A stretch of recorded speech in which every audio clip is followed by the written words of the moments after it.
Cyclic cosmology does seem to fit with the current science, but isn't that because time has yet to be brought properly within its models?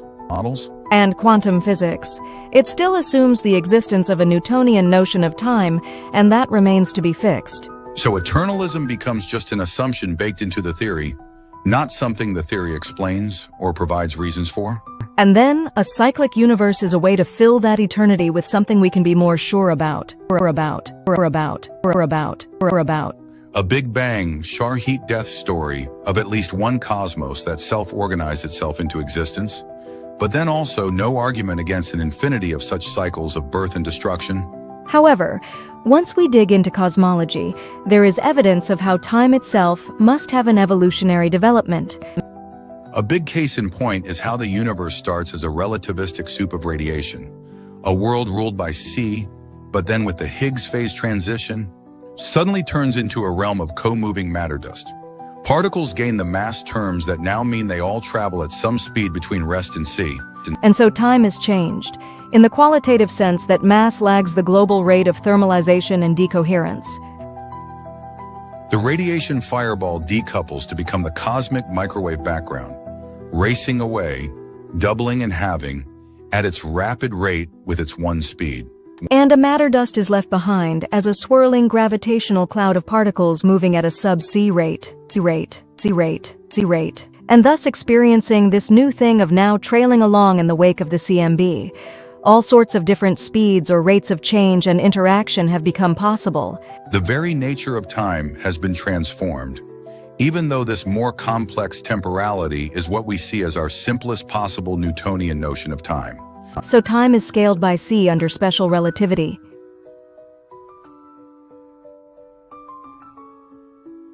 And it gains inner complexity by the speed limit being broken by mass, allowing particles to drag behind the general rate of change, to now have their own individual experiences of how time is passing from their own inertial or comoving frame.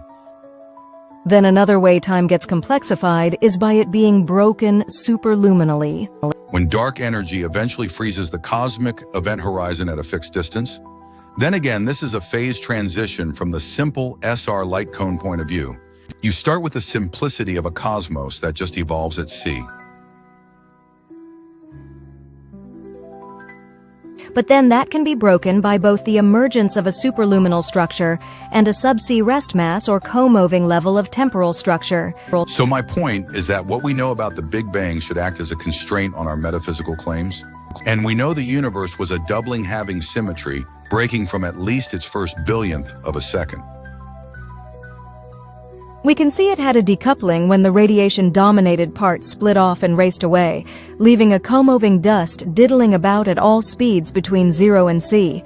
We can surmise the appearance also of a superluminal aspect to temporality, as both inflation and dark energy have good arguments behind them. There is a lot to show the way our reality works, and it is a story of emergence rather than eternity.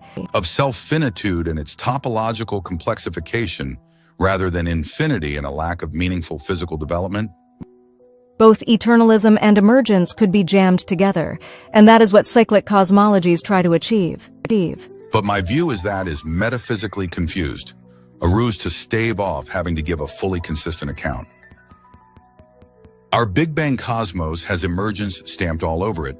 I have already argued here about how that can work. How the Planck triad of constants emerge in Unit 1 fashion, with space and time being baked into that in the way the Riemann sphere can describe. The sphere that Hawking employed in arguing time emerges in the fashion that when you stand at the North Pole, there is no further north you can stand. If you move at all, you are now rotating back southwards in mirror fashion. Sure, some big names like Penrose and Bojewald are pushing cyclic cosmology. There is no reason not to have a go at other explanations.